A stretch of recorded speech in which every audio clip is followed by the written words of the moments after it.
Think about what is missing in your life, and you talk to your friends about it, and you put your attention and your energy on it in your telephone conversations, and you go to sleep thinking about what is missing, and you have this kind of an energy system going on for you. You will continue to have what you are thinking about show up in your life, and you'll see more and more and more of missingness continue to show up. You can't think about and put your energy on what is missing unless you want it to keep being that way in your life. So that's the first thing you want to shift. That's the first obstacle to reaching this state of what I call intention. Secondly, if you put your thoughts on what is, you will continue to attract what is into your life. Now, I'm going to suggest something very strange up here right now. I told you when it gets weird, that you have the ability to put your attention on an inner mantra that I have recorded in a CD called Meditations for Manifesting, that came to me from a teacher 2,300 years ago named Patanjali in India, who taught people at that time, when this is before the Middle Ages, this was like when people hadn't been out of caves too long, was teaching people how to levitate, and was teaching people how to bilocate, and was teaching people how to have the gift of fish and loaves 300 years before Jesus showed up on this planet. And his aphorisms of Patanjali are a big part of the spiritual solution to every problem. And what he suggested at that time is a meditation called japa. And this meditation is something where you take your attention, your inner energy, off of what is and onto what you intend to manifest, and you repeat the sound that is in the name of God as an inner mantra. And by repeating this sound, you attract the energy from outside of yourself, that is the source from which you emanated, to cooperate with you and literally collaborate with you to shift it into whatever it is that you intend to manifest. And you can do this with money. You can do this with getting pregnant if you haven't been able to do that. You can get it with selling your home. You can get it, and if you take a look at 300 years later, 400 years later, John the Baptist writes in the New Testament, the opening line of the New Testament of the book of John in the New Testament. In the beginning was the Word, and the Word was with God, and the Word was God. As strange as it may sound to you, based upon the conditioning that you have had, just like Ivan Illich, the repetition of the sound as an inner mantra is a way of getting in the gap. And it is a way of, when you repeat this sound, attracting whatever energy, that dormant forces that are out there, into your life to have whatever you need show up. And all I can say to you is, I stand up here before you tonight from my heart telling you that it has always worked for me. It is a meditation practice. It is so powerful, and I can't tell you how many people have been practicing it, including Gary, who spoke to you here today. And there is absolutely no limit to what you can attract into your life simply by practicing it. I have put it on CD. I put it in Getting in the Gap. I teach it. I donate all of the proceeds from it to charities because I was asked to teach it, but to take no money for it. And I've been doing it for several years now. If your thoughts are on what is, let's just say you've got a disease process. Cancer, arthritis, the flu, a cold. If your thoughts are on, if you get a sniffle, and your thoughts are on, this is in my nose today, but tomorrow it'll be in my throat. On Wednesday, it'll be down in my chest. On Thursday, I'll probably have a fever. I'm going to have to take Friday off. Now, it's Monday morning, and you've got a sniffle, and in your mind you're taking Friday off with a fever. If this is how you have trained your mind to work, to put your attention on the circumstances of your life, self-actualizing people, Abraham Maslow was a great teacher of mine. I was blessed to know him. I was blessed to be one of his devotees. He died on the 14th of June, 1970, in the same hour that I walked across the stage at Cobo Hall in Detroit receiving my PhD. In the same hour. He passed the baton on. He said, I've taught self-actualization to the academic world. Now you take it to the masses. And Maslow said, self-actualizing people are distinguished from everybody else with this sentence: they must be what they can be. They must be what they can be. And one of those 10 secrets for success and inner peace is that you can't solve a problem with the same mind that created it. And know this, that your mind created everything in your life that you call a problem. And self-actualizing, highly functioning people who live at these extremely, extraordinarily high levels of consciousness never put their thoughts on what is if they don't like what is. Because if your thoughts are on what is, and you despise what is, and if you look at poor people, if you look at unsuccessful people, if you look at sickly people, if you look at tired people, if you look at addicted people, you will see people who put their attention constantly on their problems, on what is wrong, on what isn't working, on what I can't do, and so on. They'll tell you about it, they'll focus on it, and when your thoughts are on what is, and what you think about is what expands, you continue to attract more of what is into your life. When I had a practice, I had a woman who came to me who said, I just went through a divorce 7 months ago, and I've been dating, and I've dated 4 different men, and all 4 of them have used me as a sex object. And every single one of them called me up after the first date and were mistreating me, and they didn't have any respect for me, and that was the end of it. And she said, I'd like you to talk to all 4 of these men. And I said, there's only one common denominator here. You are attracting into your life what you are putting your attention on. It's called the Job effect. You can't think about what is missing, and you can't think and put your energy and talk about what is if you don't like what is. Can't do that unless you want more of that to show up. Third, you cannot put your attention or your thoughts or your energy on what always has been. If you put your thoughts or your energy on what always has been is what will continue to show up into your life. What always has been is the wake of a boat. Your life is a boat. It's heading up the river in that direction. And it's heading there at 40 knots. And you're standing on the stern, and you're looking down at the water, and as the boat goes in this direction, here you are looking down into the water, and what do you see? You see the wake. And what is the wake? The wake is the trail that is left behind. That's what the wake of your life is. That's what the wake of the boat is. And if you ask yourself the question, what's driving the boat? What's making this thing head in this direction? The answer is the present moment energy that is being generated by the engine, and nothing more is what's making the boat go in this direction. And then if you ask yourself this key question, is it possible for the wake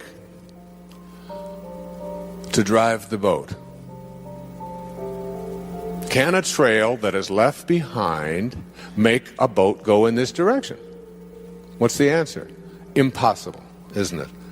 And so too is it impossible for the wake of your life, the trail that you've left behind, to be the reason why your life is going in this direction. It is not because of anything that has happened back here. That's an illusion that we live under. What has happened back here is a trail. The choices you make in this moment, and if your thoughts are on what always has been, this is the way we've always done things, this is the kind of person I am, I can't change, you can't teach an old dog new tricks, all of those cliches that have become so much a part of our life, if your thoughts are on what always has been, and you despise what always has been, you will continue to attract more of what always has been, even though you despise it. It works that way. So you can't think about what's missing, what is, and what always has been. And it gets worse. You cannot think about and put your attention on what they want or expect for you if you want that to change in your life. And there's no shortage of people who have an opinion about what it is that you should be or shouldn't be or how you should be doing it. Most of these are your relatives. I have a wonderful book in mind to write. It's called Your Friends Are God's Way of Apologizing for Your Relatives. But if I talk to your relatives, they laugh too. So we all have this idea that the reason I'm not getting where I'd like to be, particularly with young people and working with young people over the years, it's because my parents want this, and my parents think that, and my parents won't let me do this. And I always said, well, but why are you so attached to what your parents think? Well, these are my parents, and I have to do it. I said, you can listen to it, you can take it in, but you don't have to embrace it. You don't have to live by that. And certainly when you become adults, when if there are people out there who convince you that you should or shouldn't be doing this or that, then you're going to continue to attract exactly what it is that they have their attention on. So if you put your thoughts on what they want for you, you tell everybody else about how it makes you go from being blissed to pissed just by being in their presence, just by being on the telephone with them. That person, that in-law, that mother, that father, that grandparent, that child, that whoever it might be, is giving you, or even your neighbors or your friends or whomever, your coworkers are telling you what you should or shouldn't be, and you don't like the advice that they're giving, and you resent very strongly.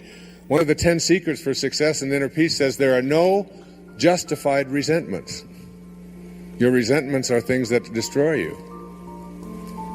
So if your thoughts are on what they want for you, and what they want for you is something you don't like, you will continue to attract more of and use the attractor energy of the universe to attract more of what they want for you, even though you are upset about it. So here you go. There are 4 things that you can't do with your mind if you want to move into this state of intention that I'll be speaking about tomorrow. And these are, you cannot put your thoughts on what's missing, on the circumstances of your life, on what you always have been, or what others want for you. So you have to learn to do a somersault into the inconceivable and only put your thoughts or your attention on what you intend to manifest for yourself. Every thought that you have is an energy. Everything in the universe is an energy. And when you have a thought that is a thought that weakens you, which Hawkins speaks about so brilliantly in Power versus Force, that thought, the 10th secret in 10 Secrets says, wisdom is avoiding all thoughts which weaken you. And thoughts change and make you strong or weak depending upon whether or not what you're thinking at any given moment. The instant that you put something into your body and hold it close to it, the moment that you move into the energy field of someone who is negative, and I'll be speaking more about this tomorrow afternoon and doing a little bit more of demonstration on it, that everything in this universe is an energy. I have the prayer of St. Francis on which I'll be reciting tomorrow, and Sky will sing for you tomorrow, on a card that is produced by a woman who lives in a wheelchair. And also, and all it takes is to be in the energy field. If I had Linda hold this up next to her, it would strengthen her. Just the words. Energy is in everything.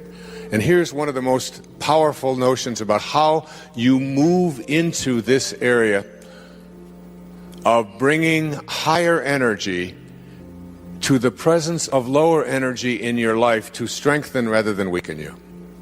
It was on the wall of the ashram where Mother Teresa lived. And it goes like this. If you want to know tonight what to do and what to think and how to bring this energy to you, listen to these words.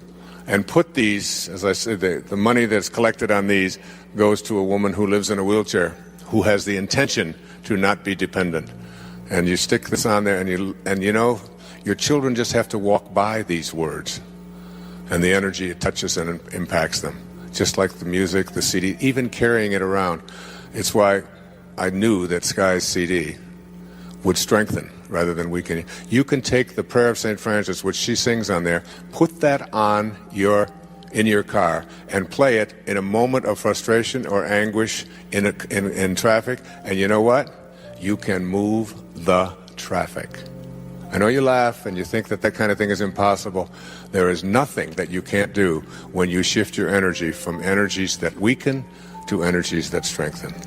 And this is what Kent Keith had written and what Mother Teresa lived by. She said, people are often unreasonable, illogical, and self-centered. Forgive them anyway. If you are kind, people may accuse you of selfish, ulterior motives. Be kind anyway. If you are successful, you will win some false friends and some true enemies. Succeed anyway.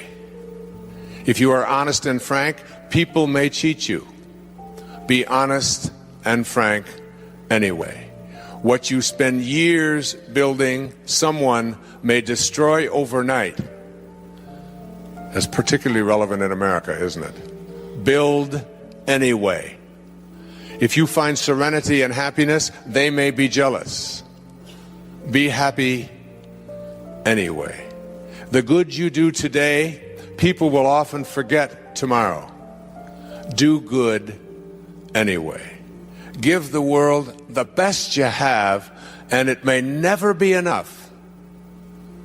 Give the world the best you have anyway.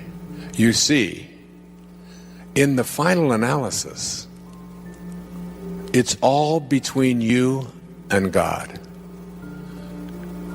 It was never between you and them anyway.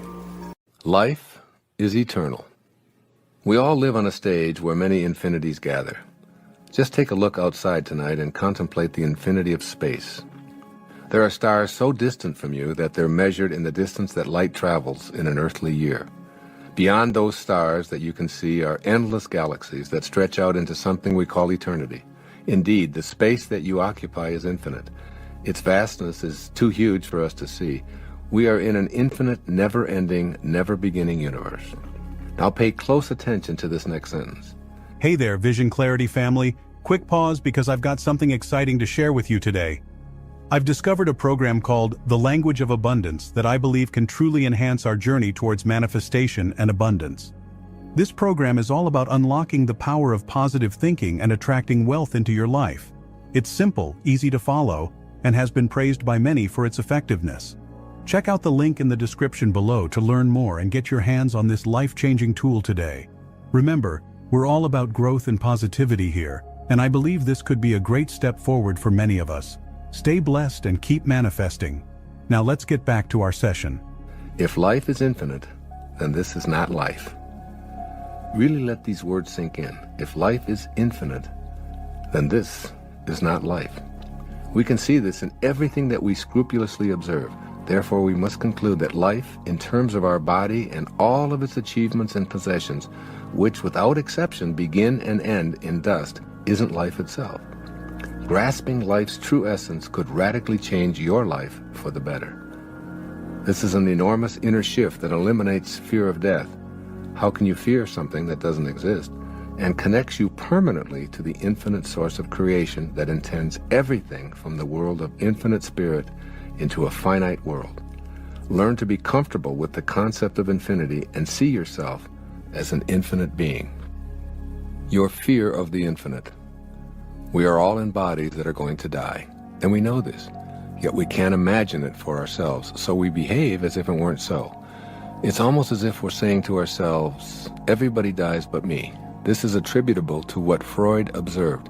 Our death is unimaginable, so we simply deny it and live our lives as if it weren't going to die, because of the terror that our own death instills.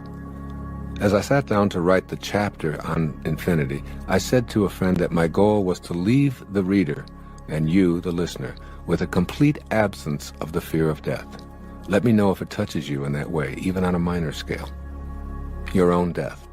Essentially, there are 2 points of view regarding this dilemma of your own death. The first says that we're physical bodies that are born and we go on to live for a while, and then ultimately we deteriorate. Our flesh wears out and then we die and are dead forever. This first perspective, if you embrace it either consciously or otherwise, is terrifying from our alive point of view. Unless you embrace the second point of view, it's completely understandable that you would fear death. Or you may welcome it if you hate or fear life. The second point of view says very simply that you're eternal, an infinite soul in a temporary expression of flesh. The second point of view says that only your physical body dies, and that you were whole and perfect as you were created, and that your physicalness emanated from the universal mind of intention. That universal mind was and is formless. It's the pure energy of love, beauty, kindness, and creativity, and it can't die since there are no forms involved. No form, no death, no boundaries, no deterioration, no flesh, no possibility of it wasting away. Thus, spirit is present in its entirety everywhere, which includes you. You can never be separate from it. You'll learn to laugh at the absurd idea that you could ever be separate from the universal mind. It's your source. You are it. God is the mind through which you think and exist. It's always connected to you, even if you don't believe in it. Even an atheist doesn't have to believe in God to experience God. The question then becomes not whether your body is going to die, but rather on what side of infinity do you wish to live? You have 2 choices. Either you live on the inactive or the active side of infinity. In either case, you have an appointment with infinity, and there's no way to avoid it. Your appointment with infinity. Eternity is now, right here. You're an infinite being. Once you get past the fear of death as an end, you merge with the infinite and feel the comfort and relief that this realization brings. We identify everything in this material world through a space-time continuum. Yet infinity has no preference for time and space. You aren't the elements that make up your body. You merely make use of the elements. You go beyond space and time and are merged with the infinite universal mind. If you haven't recognized it, it's because of your fear. You can keep your appointment with infinity while you're in your temporary body with its slavish adherence to time and space. My objective in this chapter is to help you to realize and do this. If you make this merger, I assure you of a life without fear of death.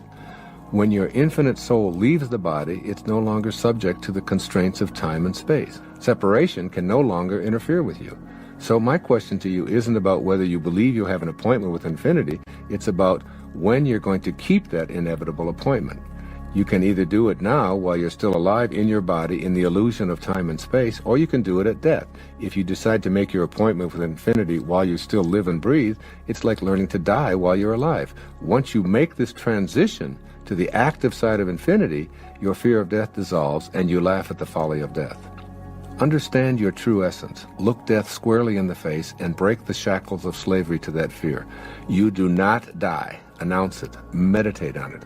Look at it from this angle. If you're not an infinite being, what would be the purpose of your life? Surely not going through the motions of being born, working, accumulating, losing it all, getting sick, and dying. By waking up to your infinite essence and staying connected to the 7 phases of intention, you begin to free yourself of the limitations your ego has placed on you. You set in motion the guidance and assistance of the infinite universal mind to work with you. And most of all, you feel the peace that overtakes you when you expel your fear of death and mortality. I'm touched by the stories of great spiritual teachers leaving this earthly plane feeling blissful and fearless. They banished all doubt, extricated all fear, and met infinity head-on with grace. Here are the final words of a few of the people I've long admired. The hour I have long wished for is now come. Teresa of Avila. Let us be kinder to one another. The last words of Aldous Huxley. If this is death, it's easier than life. The last words of Robert Louis Stevenson. This is the last of earth. I am content. John Quincy Adams. I shall hear in heaven. Ludwig van Beethoven. Light, light, the world needs more light. Johann von Goethe. I am going to that country which I have all my life wished to see. William Blake. It's very beautiful over there. Thomas Edison. Ram, Ram, Ram. God, God, God. Mahatma Gandhi. Why not write your own final words now and make your transition to being an infinite being while you still occupy your body? As you consider your appointment with infinity, look at how most of us live our lives. We know we're in a body that's going to die, but we behave as if it's not going to happen to us. This viewpoint is from the inactive side of infinity, where we don't see our connection to intention and our ability to stay in harmony with our creative spirit. Let's examine the essential difference between keeping your appointment with infinity now or at your own death. In one case, you'll be on the active side of infinity, and in the other, you'll avoid it by being on the inactive side. The active versus the inactive sides of infinity. On the active side of infinity, you're fully cognizant that you're in a body that's going to die.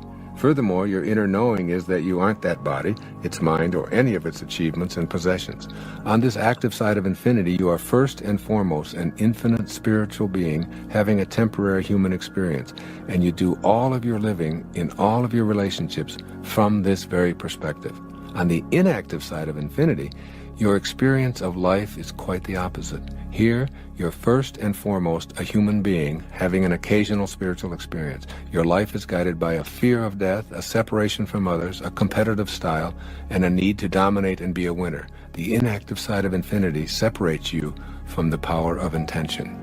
Here are some of the distinctions that I see between those who live in the active side of infinity and those who deny their eternal nature and opt for the inactive side of infinity. A sense of destiny. In the active side of infinity, your connection to intention will no longer be thought of as an option, but as a calling that you must heed. The inactive side of infinity leads you to see life as chaotic, purposeless, and meaningless, while your position on the active side of infinity leads you to fulfill a destiny that you feel deep within you. Your sense of destiny lets you know that you're playing this game of life on the active side of infinity. Prior to accessing your sense of destiny, your motivation was what you wanted out of life and what you'd like to do. On the active side of infinity, you realize that it's time to do what your destiny intended you to do.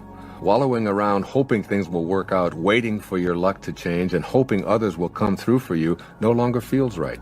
Your sense of destiny allows you to realize, I am eternal, and that means that I showed up here from the infinitude of spiritual intention to fulfill a destiny that I must act upon.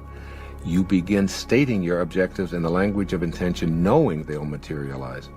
You enlist the power of intention to keep you on track.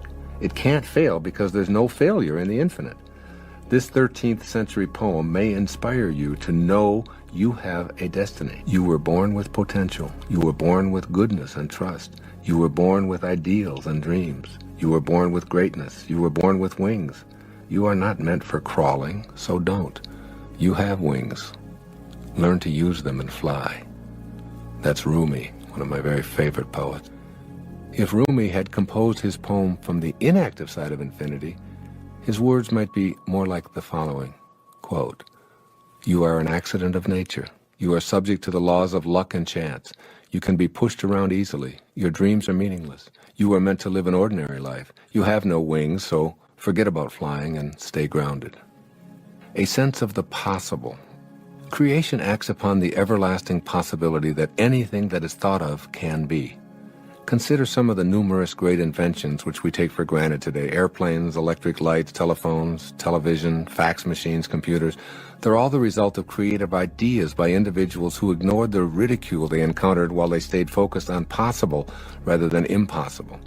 In other words, a sense of the possible grows in the fertile terrain of the active side of infinity. The power of intention involves staying on the active side of infinite possibilities. George Bernard Shaw, who was still creating into his 90s, has been quoted as saying, "You see things as they are and you say why, but I dream things that never were and I say, why not?"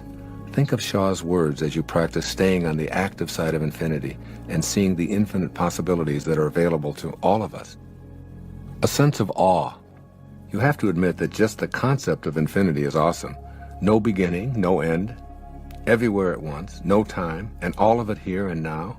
The fact that you're a part of this infinite universe and that you emerged into the finite is mind-boggling. It defies description. The active side of infinity inspires a sense of awe. When you're in a state of awe, you're in a persistent state of gratitude. Perhaps the surest way to happiness and fulfillment in life is to thank and praise your source for everything that happens to you. Then, even when a calamity arises, you can be assured that you'll turn it into a blessing.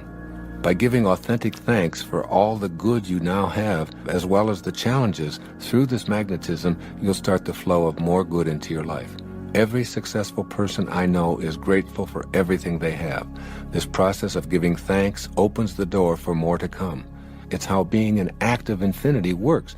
Your sense of awe at all of the miracles you see around you allows you to think, see, and live more of these miraculous occurrences. In contrast, a state of ingratitude stops the infinite flow of abundance and health. It's a door closer. A sense of humility. The active side of infinity fosters a sense of humility. When humility enters your soul, you know that you're not alone in this world because you sense the heart of the power of intention, which is in each and every one of us. To quote the Talmud, even if you be otherwise perfect, you fail without humility, unquote.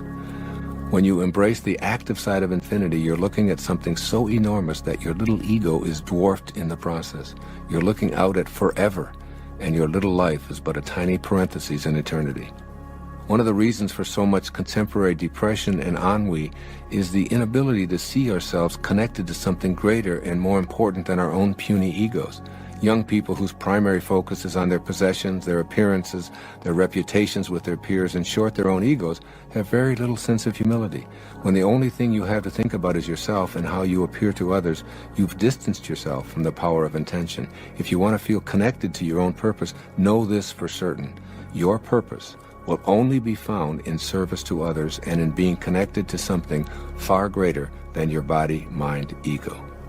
A sense of generosity. If asked, why do you give us light and warmth? I believe that the sun would answer, it's my nature to do so. We must be like the sun and locate and dispense our giving nature. When you're on the active side of infinity, giving is your nature. When you're on the inactive side of infinity, you view life in terms of shortages, and hoarding becomes a way of living. Generosity, as well as the inclination to reach your intentions, is lost when you think in these terms. If you can't see an infinite universe with infinite supply and infinite time and an infinite source, you'll be inclined to hoard and be stingy. The power of intention is paradoxically experienced through what you're willing to give to others. I love Swami Sivananda's advice, and I encourage you to consider it here. Everything that he suggests, you own in infinite amounts. He put it this way: the best thing to give your enemy is forgiveness. To an opponent, tolerance. To a friend, your heart. To your child, a good example. To your father, deference. To your mother, conduct that will make her proud of you. To yourself, respect. To all men, charity. Make giving a way of life. It is, after all, what source and nature do eternally. I've heard it said about nature that trees bend low with ripened fruit, clouds hang down with gentle rain. Thanks for watching. Before we wrap up, I want to remind you about the Language of Abundance program I mentioned earlier. It's a game changer for anyone on a manifestation journey. Simple, effective, and designed to help you attract prosperity.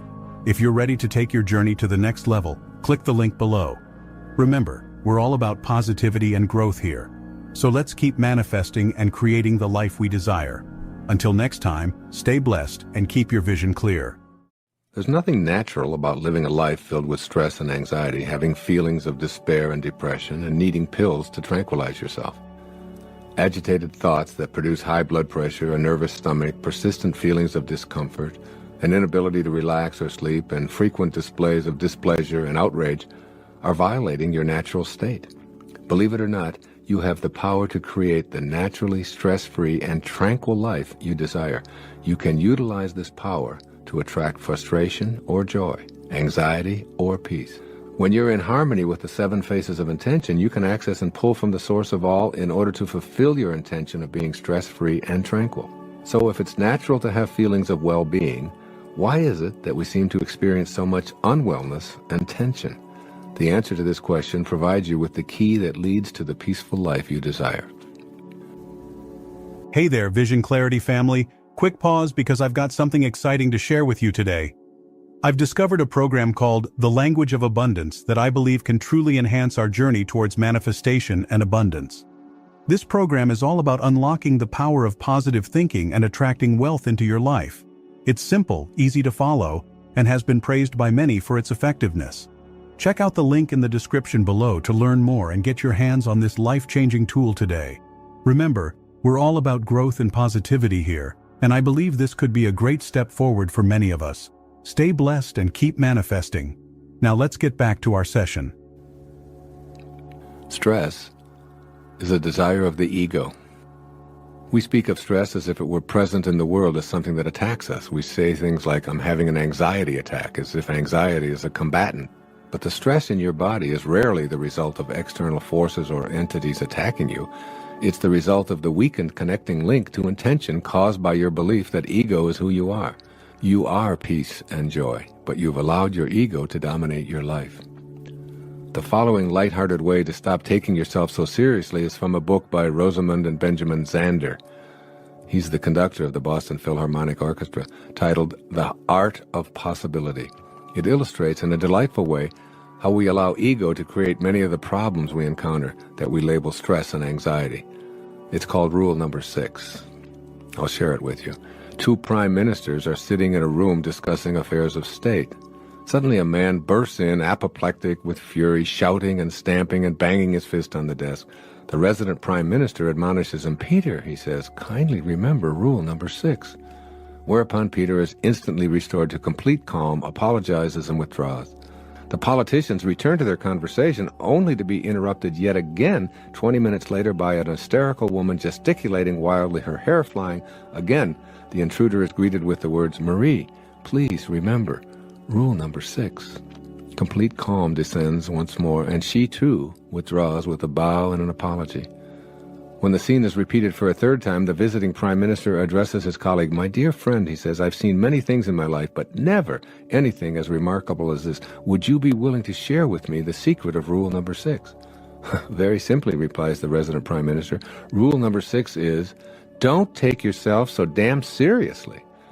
Ah, says his visitor, that's a fine rule. After a moment of pondering, he inquires, and what, may I ask, are the other rules? Oh, there aren't any. As you encounter stress, pressure, or anxiety in your life, remember Rule Number 6. At the moment you realize you're thinking stressful thoughts. By noticing and discontinuing the inner dialogue that causes stress, you may be able to prevent its physical symptoms. What are the inner thoughts that produce stress? I'm more important than those around me.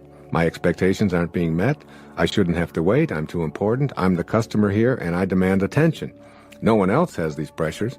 All of these above, along with a potentially endless inventory of Rule Number 6 thoughts, are from the ego's bag of tricks.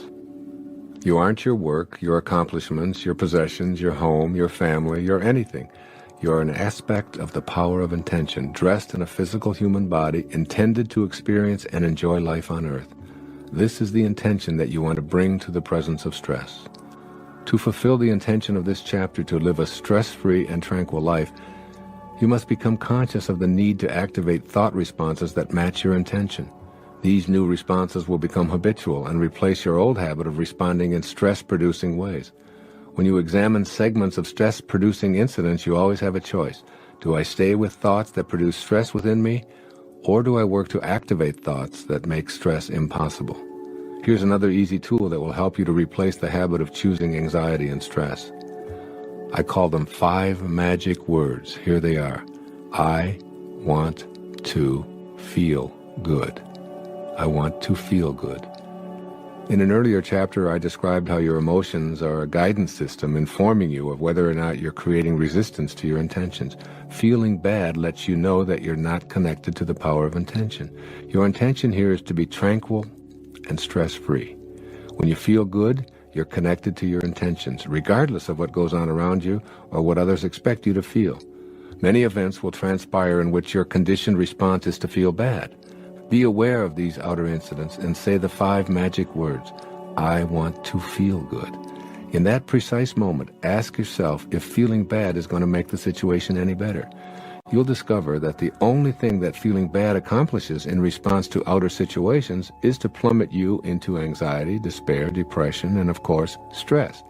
Instead, ask yourself in that moment what thought you can have that will make you feel good.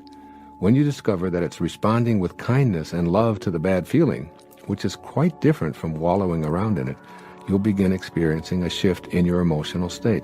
Now you're in vibrational harmony with your source, since the power of intention knows only peace, kindness, and love. I assure you that your decision to feel good is a way of connecting to spirit. It isn't an indifferent response to events. By feeling good, you become an instrument of peace, and it's through this channel that you eradicate problems. By feeling bad, you stay in the energy field that creates resistance to positive change and experience a stressful, anxious state as a byproduct. The things you call problems will perpetually present themselves to you. They'll never go away. Resolve one, and another one will surface. You'll never get it done. I urge you to simply accept the fact that you'll never get it all done and begin to live more fully in the only moment that you have, which is now. The secret to removing the harmful effects of feeling stressed and under pressure is to be in the now. Announce out loud to yourself and all who are willing to listen to you, I'm an incomplete being. I'll always be incomplete because I can never get it done. Therefore, I choose to feel good while I'm in the moment, attracting into my life the manifestations of my desires. I am complete in my incompleteness. I can assure you that a follow-up on this statement will eradicate all anxiety and stress, which is precisely the intention of this chapter. All resistance melts away when you can feel complete in your incompleteness. The path of least resistance. You live in a universe that has limitless potential for joy built into the creation process. Your source, which we call the universal mind of intention, adores you beyond anything you can ever possibly imagine. When you adore yourself, in the same proportion, you've matched up with the field of intention, and you've opted for the path of no resistance. As long as you have even a pinch of ego, you'll retain some resistance. So I urge you to take the path in which resistance is minimized. The shape and quantity of your thoughts determine the amount of resistance.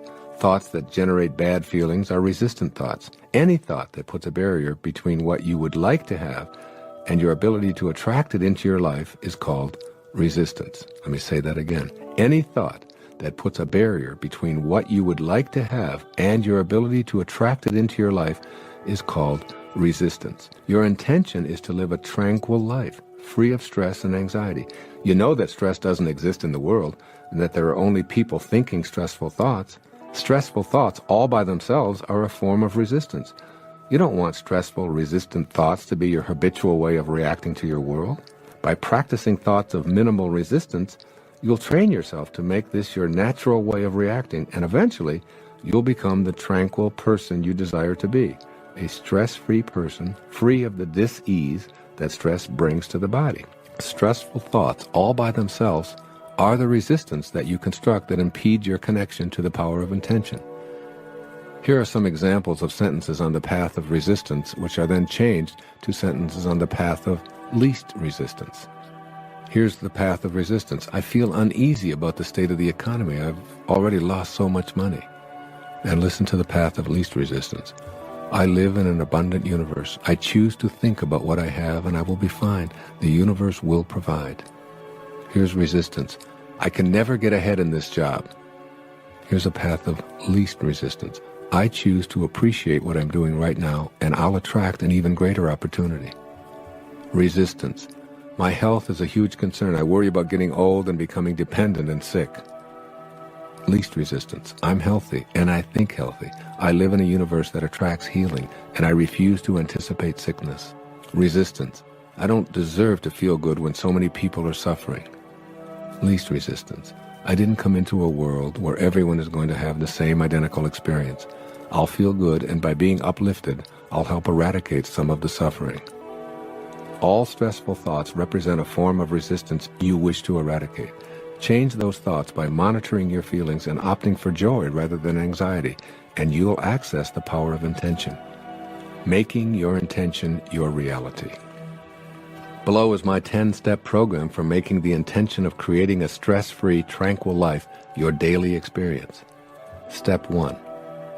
Remember that your natural state is joy. You are a product of joy and love. It's natural for you to experience these feelings. You've come to believe that feeling bad, anxious, or even depressed is natural, particularly when people and events around you are in low-energy modes. Remind yourself as frequently as necessary, I come from peace and joy. Anytime I'm anxious, stressed out, depressed, or fearful, I've abandoned my natural state. Step 2. Your thoughts, not the world, cause your stress. Your thoughts activate stressful reactions in your body. Stressful thoughts create resistance to the joy, happiness, and abundance that you desire to create in your life. These thoughts include, I can't, I'm too overworked, I worry, I'm afraid, I'm unworthy, it will never happen, I'm not smart enough, I'm too old or too young, and so on. These thoughts are like a program to resist being tranquil and stress-free, and they keep you from manifesting your desires. Step 3. You can change your thoughts of stress in any given moment and eliminate the anxiety for the next few moments or even hours and days. By making a conscious decision to distract yourself from worry, you've inaugurated the process of stress reduction, while simultaneously reconnecting to the field of all creating intention. It's from this place of peace and tranquility that you become a co-creator with God. You can't be connected to your source and be stressed at the same time. Hear that again. You can't be connected to your source and be stressed at the same time. This is mutually exclusive. Your source doesn't create from a position of anxiety, nor does it need to swallow antidepressants. You've left behind your capacity to manifest your desires when you don't choose in the moment to eliminate a stressful thought. Step 4. Monitor your stressful thoughts by checking on your emotional state right now, right in the moment. Ask yourself the key question. Do I feel good right now? If the answer is no, then repeat those 5 magic words. I want to feel good. Then shift to I intend to feel good. Monitor your emotions and detect how much stress and anxiety-producing thinking you're engaging in. This monitoring process keeps you apprised of whether you're on the path of least resistance or going in the other direction. Step 5. Make a conscious choice to select a thought that will activate good feelings. I urge you to choose your thought based exclusively on how it makes you feel rather than how popular it is or how well advertised. Ask yourself, does this new thought make me feel good? No? Well, how about this thought? Not really. Here's another. Ultimately, you'll come up with one that makes you feel good, if only temporarily. Your choice might be the thought of a beautiful sunset, the expression of the face of someone that you really love, or a thrilling experience. It's only important that it resonate within you emotionally and physically as a good feeling. Step 6. Spend some time observing babies and vow to emulate their joy. You didn't come forth into this world to suffer, to be anxious, fearful, stressful, or depressed. You came from the God consciousness of joy. Just watch little babies. They've done nothing to be so happy about. They don't work, they poop in their pants, and they have no goals other than to expand and grow and explore this amazing world. They love everyone. They're completely entertained by a plastic bottle or a goofy face, and they're in a constant state of love. Yet they have no teeth, no hair, and they're pudgy and flatulent. How could they possibly be so joyful and easily pleased? Because they're still in harmony with the source that intended them here. They have no resistance to being joyful.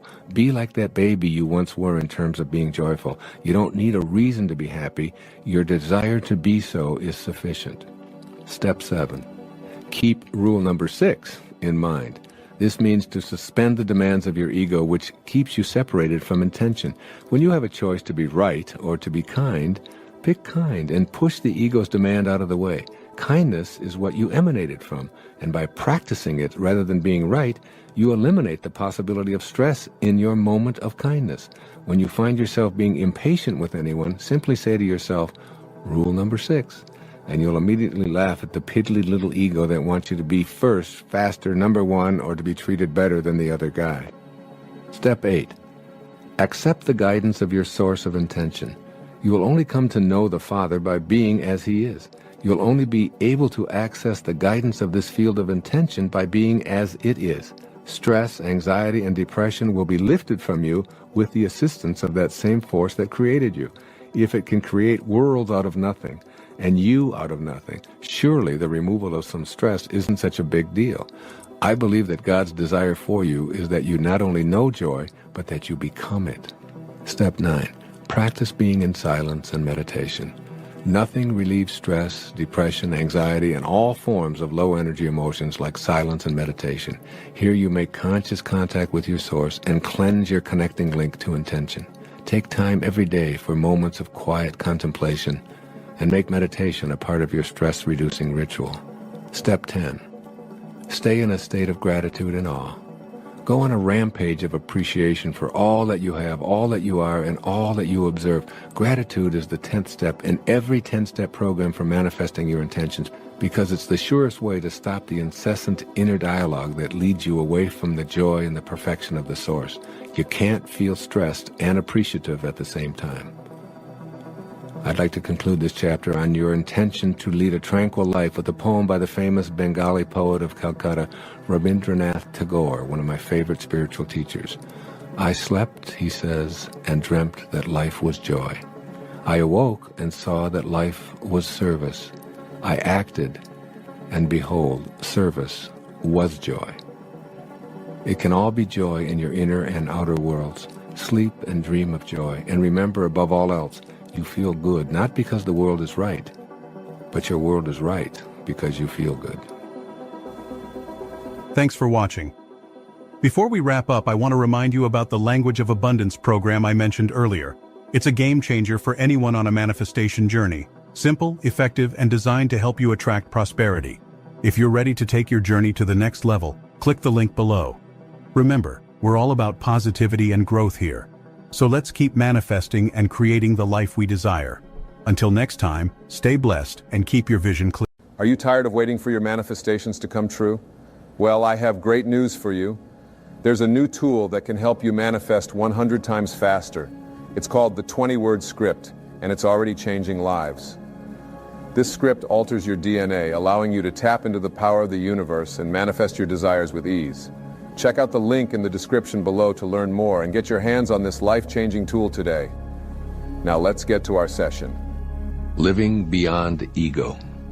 The opening line of this 7th verse of the Tao Te Ching is a reminder that the Tao, the source of heaven and earth, is eternal. By extension, the original nature of life is everlasting and enduring. There is a quality that supports this durability, and that quality responds when we live from our Tao center rather than from our worldly ego center. Identifying exclusively with the physicality of life and basing our existence on acquiring and achieving things disregards our infinite nature and limits our awareness of Taoness. In such a finite system, it therefore seems logical to strive for possessions and accomplishments. Being civilized in most cultures primarily constitutes being consumed with attaining success in the acquisition of power and things, which supposedly will provide happiness and prevent unhappiness. The primary idea is of a self who's a separate being in a separate body, with a name and with cultural and biological data that are similar in values and patriotism to others. The Tao, particularly in this 7th verse, is suggesting that we update those notions and choose to exist for more than ourselves or our tribe. That is, to radically change our thoughts in order to change our lives. Lao Tzu says the secret of the ineffable nature of the eternal Tao is that it isn't identified with our possessions or in asking anything of its endless creations. The Tao is a giving machine that never runs out of gifts to offer, yet it asks nothing in return. Because of this natural tendency to live for others, the Tao teaches that it can never die. Giving and immortality, then, go hand in hand. The sage who grasps this everlasting nature of the Tao has gone beyond false identification with the ego and instead has a living connection to the Tao. This person puts others first, asks nothing in return, and wholeheartedly serves. In this way, the sage lives the ultimate paradox of the Tao. By giving without asking, he attracts everything that he's capable of handling or needing. By putting himself last, the sage ends up ahead. By putting others before himself, he endures, just like the Tao. The sage emulates the natural philanthropy of the Tao, and all of his needs are fulfilled in the process. The ego is a demanding force that's never satisfied. It constantly requires that we seek more money, more power, more acquisitions, more glory, more prestige to provide the fuel that it thinks it must have. But living a Tao-centered life rather than an ego-centered one removes us from the rat race, as it offers inner peace and satisfying fulfillment. This is what I believe the wisdom of this verse of the Tao Te Ching is saying for the 21st century. First, make an attempt to reverse ego's hold on you by practicing the Tao's teaching to serve the needs of others, and all your own needs will be fulfilled. Generously thinking of and serving others will lead to matching your behaviors with the perpetual rhythm of the Tao. Then its power will flow freely, leading to a fulfilling life. Ego wants the opposite, however. as it tells you to think of yourself first and get yours before someone else beats you to it. The main problem with listening to ego is that you're always caught in the trap of striving and never arriving. Thus you can never feel complete. As you reach out in thoughts and behaviors, you activate loving energy, which is synonymous with giving. Put others ahead of you in as many ways as possible by affirming, I see the sacred, invisible source of all in its eternal state of giving and asking nothing in return. I vow to be this too in my thoughts and in my behaviors. When you're tempted to focus on your personal successes and defeats, shift your attention in that very moment to a less fortunate individual. You'll feel connected to life as well as more satisfied than when you're dwelling on your own circumstances. Imagine what it would be like if you dismissed ego's hold on you, serving others, and watching how all that you give returns to you tenfold. The poet Hafiz expresses this attitude perfectly. Quote, everyone is God speaking. Why not be polite and listen to him? Unquote. And secondly, stop the chase and be a witness. The more you pursue desires, the more they'll elude you. Try letting life come to you and begin to notice the clues that what you crave is on its way.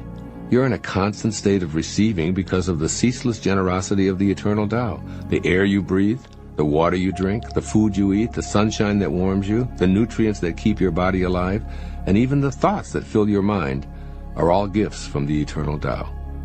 Stay appreciative of all that you receive, knowing that it flows from an all-providing source. Stop the chase and become a witness. Soothe your demanding habits by refusing to continue running after more. By letting go, you let God. And even more significantly, you become more like God and less like the ego, with its lifetime practice of edging God out. E-G-O. Do the Tao now. Be on the lookout for ego demands for an entire day. Decide to diffuse as many of them as you can comfortably, perhaps by assigning them an intensity grade. Living beyond ego situations that are easy to accomplish gets a low number, while those requests that are difficult to quell get a higher number. For example, let's say that your mate drives right on by, or you watch him or her take a different route than you ordinarily do. Silently witness the degree of discomfort with your decision not to say anything. Did ego let you know its preference?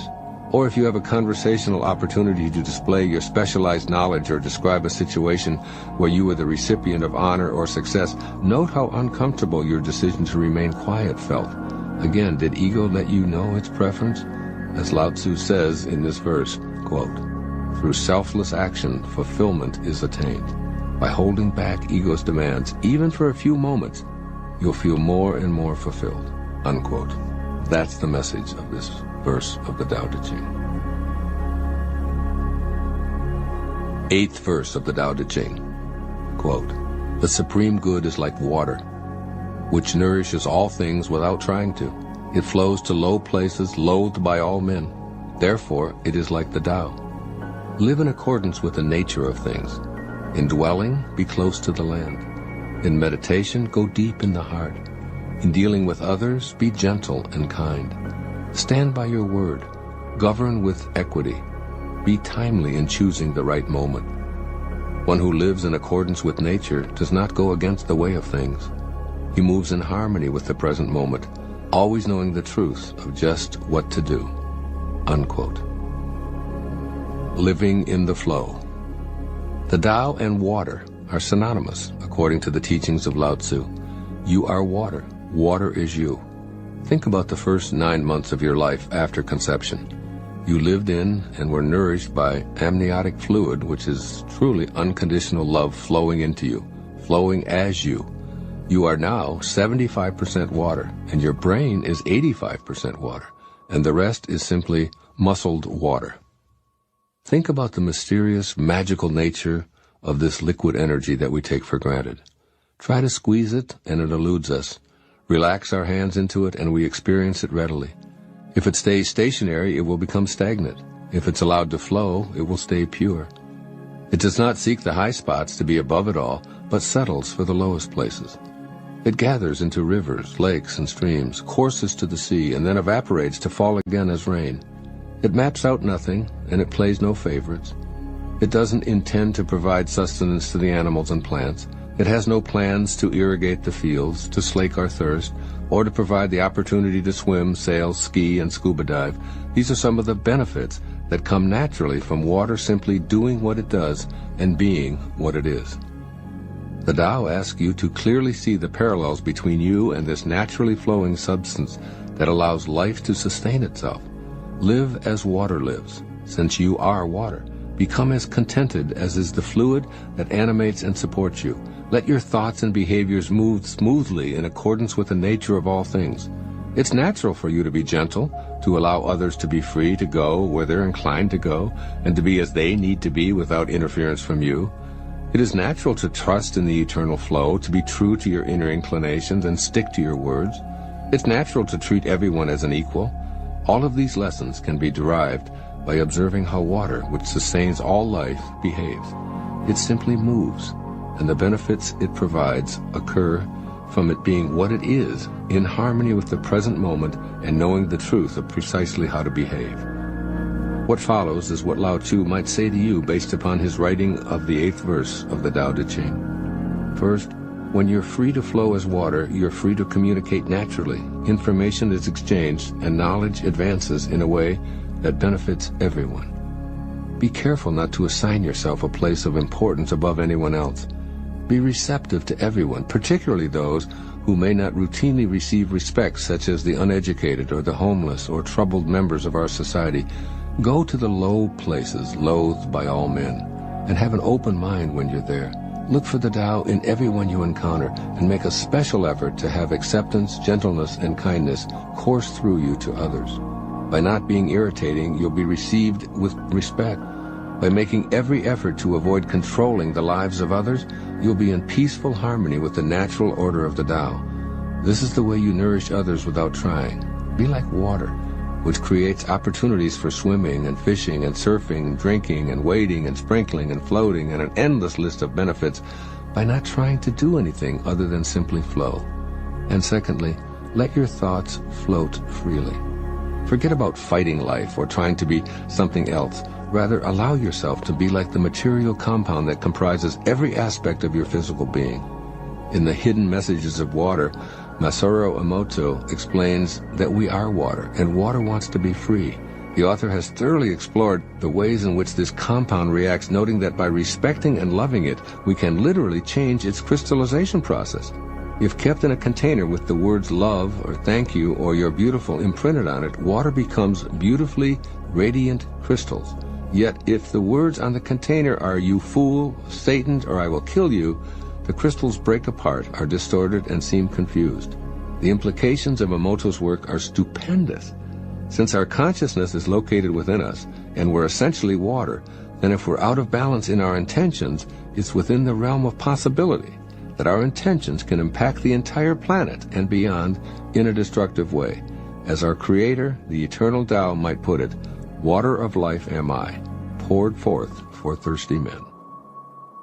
Do the Tao now. Drink water silently today, while reminding yourself with each sip to nourish others in the same life-flourishing ways that streams give to the animals and rain delivers to the plants. Note how many places water is there for you, serving you by flowing naturally. Say a prayer of gratitude for this life-sustaining, always-flowing substance. Thank you for joining our session today. If you're ready to take your manifestation game to the next level, head over to the link in the description and get your own copy of the script today to unlock the power of the universe and manifest your dreams with ease. When you love and trust yourself, you're loving and trusting the wisdom that created you. And when you fail to love and trust yourself, you're denying that infinite wisdom in favor of your own ego. It's important here to remember that at every single moment of your life, you have the choice to either be a host to God or a hostage to your ego.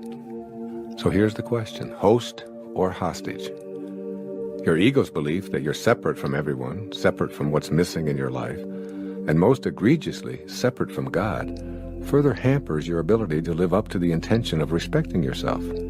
Ego's idea of separation fosters your feelings of being in competition with everyone and evaluating your worth based on how frequently you emerge as a winner. As a hostage to your ego, self-respect is unavailable because you feel judged for your failures. It's out of this bleak picture produced by the negative ego that self-rejection emerges. It captures you and makes a hostage of you, never allowing you to play host to that from which you originated. Being a host to God means always seeing your authentic connection to your source. It's knowing that it's impossible for you to ever be disconnected from the source from which you came. Personally, I thoroughly enjoy being a host to God. As I write here every single morning, as I sit here in the studio reading these words, I feel that I'm receiving words and ideas from the power of intention, which allows me to bring these words to this page and to this recording. I trust in this source to provide me with the words. Therefore, I'm trusting in the source that brought me into this physical world. I'm eternally connected to this source. This awareness simply doesn't include a lack of respect for intending this book or this recording into form. The conclusion I've come to is that I'm worthy of my intention to write a book and to create this recording and have it published and in your hands today. In other words, I respect the peace of God that I am. I tap into the power of intention, and my feeling of respect for it enhances my respect for myself. So by loving and respecting yourself, you're hosting God and inviting the energy of creation to your consciousness, to your daily life, as you connect to the power of intention. Hey there, Vision Clarity family. Sorry for interrupting, but I've got something exciting to share with you today. I've discovered a program called The Language of Abundance that I believe can truly enhance our journey towards manifestation and abundance. This program is all about unlocking the power of positive thinking and attracting wealth into your life. It's simple, easy to follow, and has been praised by many for its effectiveness. Check out the link in the description below to learn more and get your hands on this life-changing tool today. Remember, we're all about growth and positivity here, and I believe this could be a great step forward for many of us. Stay blessed and keep manifesting.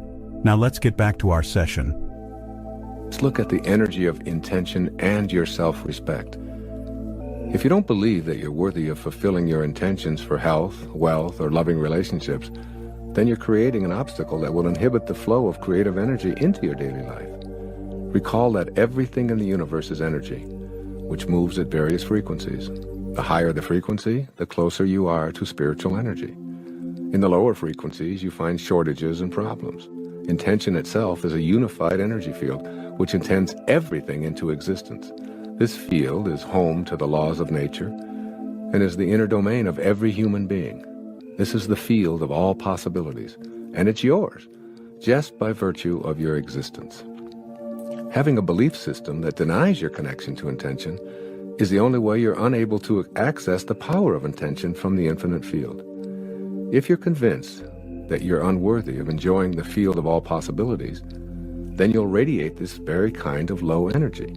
This will, in fact, become your attracted energy pattern, and you'll send messages to the universe that you're unworthy of receiving the unlimited abundance of the originating spirit. Soon you'll act on this inner conviction of self-disrespect. The antidote to this dreary picture is to make an internal commitment to respect yourself and to feel worthy of all that the universe has to offer.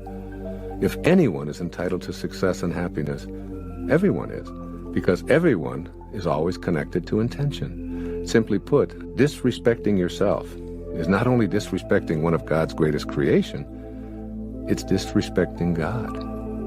When you disrespect your source, you say no to it, and you turn away from the power of intention. This stops the flow of energy that allows you to put your individual unbending intent into practice. All of the positive thinking in the world will do you absolutely no good if those thoughts don't emanate from respect for your connection to intention. The source of your thoughts must be celebrated and loved. And this means having the self-respect that's in harmony with the omniscient source of intelligence. What's the source of your thoughts? Your beingness. Your beingness is the place from which your thoughts and actions come. When you disrespect your being, you set into motion a chain reaction culminating in unfulfilled intentions. What you think of yourself is what you think of the world. How do you see the world you live in? What do you think people in general are really like? Do you believe that evil is triumphing over good? Is the world filled with egocentric, selfish people? Can the little guy ever get ahead? Are government entities and all their representatives corrupt and untrustworthy? Is life unfair? Is it impossible to get ahead if you don't have connections?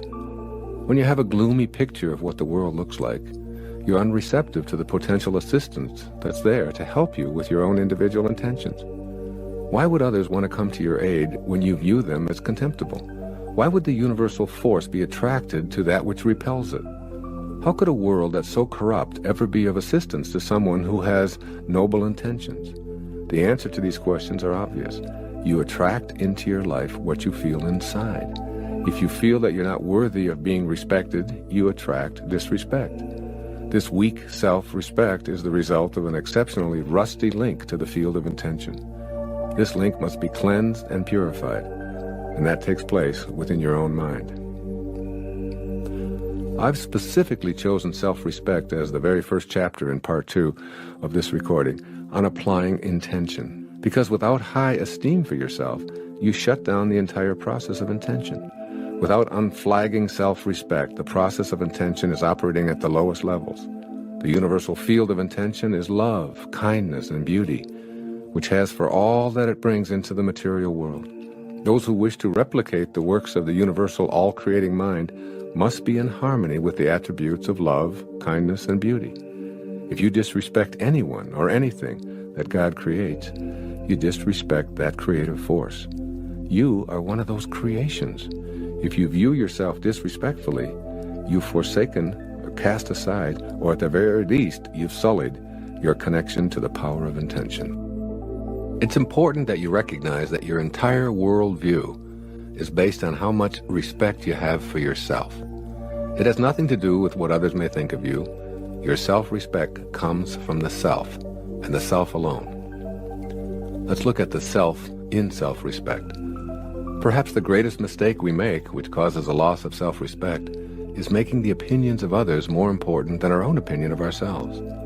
Self-respect means just what it says. It originates from the self. This self originated in a universal field of intention that intended you here, from the infinite formless state to a being of molecules and physical substance.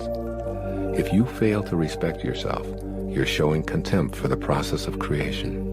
How do you return to the self in self-respect? Well, rather than judging those who judge you, thereby lowering your self-respect, send them a silent blessing of forgiveness, and imagine them doing the same toward you.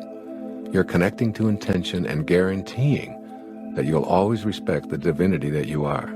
You've cleared the path to be able to enjoy the great power that is yours in that field of intention. Making your intention your reality. In this concluding section, I'm going to present you with 10 ways or 10 steps to practice nurturing your intention to respect yourself at all times. Here's step 1. Look into a mirror. Make eye connection with yourself and say, I love me, as many times as possible during your day. I love me.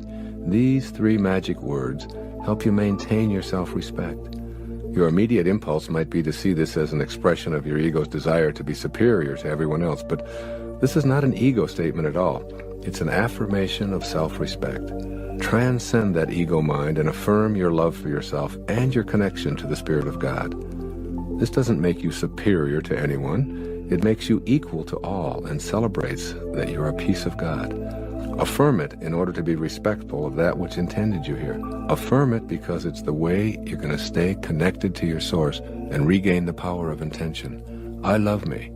Say it proudly and be that image of love and self-respect. Step 2. Write the following affirmation and repeat it over and over again to yourself. I am whole and perfect as I was created. Carry this thought with you wherever you go.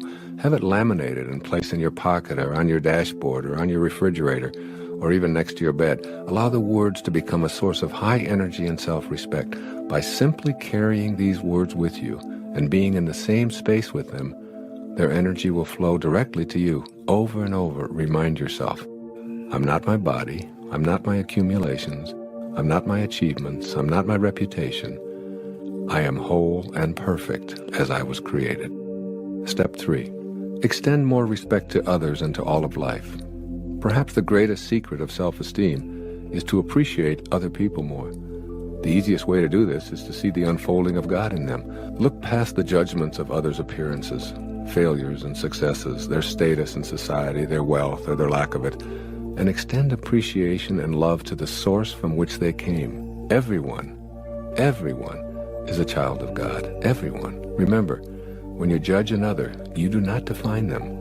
You define yourself as someone who needs to judge. The same applies to judgments directed at you. Step 4. Affirm to yourself and all others that you meet, I belong. A sense of belonging is one of the highest attributes on Abraham Maslow's pyramid of self-actualization, which I discussed at the beginning of the next chapter. Feeling that you don't belong or you're in the wrong place can be due to a lack of self-respect.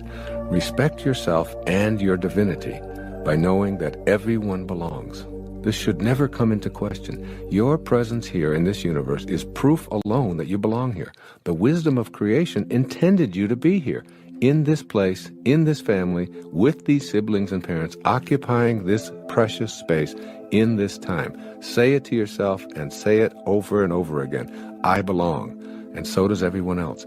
No one is here by accidents. There are no accidents in this universe.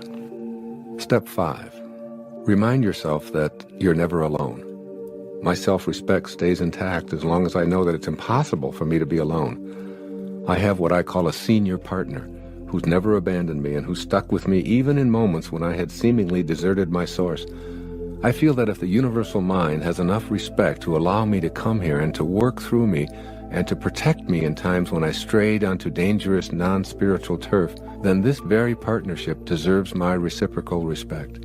I recall my friend Pat McMahon, a talk show host on KTAR radio in Phoenix, Arizona, telling me about his encounter with Mother Teresa in his studio before interviewing her for his program. He pleaded with her to allow him to do something for her. Anything at all, he begged.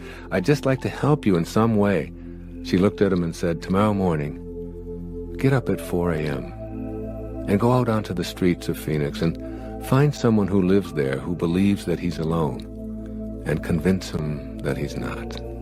Great advice, because everyone who wallows in self-doubt or appears to be lost has lost their self-respect because they've forgotten that they're not alone. No one is ever alone. Step 6. Respect your body. You've been provided with a perfect body to house your inner invisible being for a few brief moments in eternity. Regardless of its size or shape or color or any imagined infirmities, it's a perfect creation for the purpose that you were intended here for. You don't need to work at getting healthy. Health is something you already have if you don't disturb it. You can begin the fulfillment of this intention to live a life of self-respect by honoring the temple that houses you. You know what to do. You don't need another diet or workout manual or personal trainer. Go within, listen to your body, and treat it with all of the dignity and love that your self-respect demands. Step 7. Meditate. Always meditate to stay in conscious contact with your source, which always respects you. I can't say this enough. Meditation is a way to experience what the 5 senses can't detect. When you're connected to the field of intention, you're connected to the wisdom that's within you. The divine wisdom has great respect for you, and it cherishes you while you're here. Meditation is a way to ensure that you stay in a state of self-respect. Regardless of all that goes on around you, when you enter into that sacred space of meditation, all doubts about your value as an esteemed creation dissolve. You'll emerge from the solemnity of meditation feeling connected to your source and enjoying respect for all beings, particularly yourself. Step 8. Make amends with adversaries. The act of making amends sends out a signal of respect for your adversaries. By radiating this forgiveness energy outward, you'll find this same kind of respectful, positive energy flowing back toward you. If you're filled with rage toward anyone, there's a huge part of you that resents the presence of this debilitating energy. Take a moment right here and now to simply face that person who stands out in your mind as someone you hurt or directed hurt towards you, and tell him or her that you'd like to make amends. You'll notice how much better you feel. The good feeling of having cleared the air is self-respect. It takes much more courage and strength of character and inner conviction to make amends than it does to hang on to the low energy feelings. Step 9. Always remember the self in self-respect. In order to do this, you must recognize that the opinions of others towards you aren't facts, they're opinions.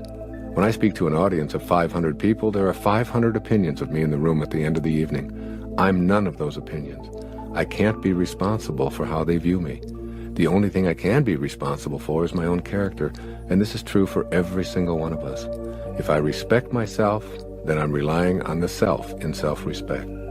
If I doubt myself or punish myself, I've not only lost my self-respect, I'll continue to attract more and more doubt and lower energy opinions with which to further punish myself.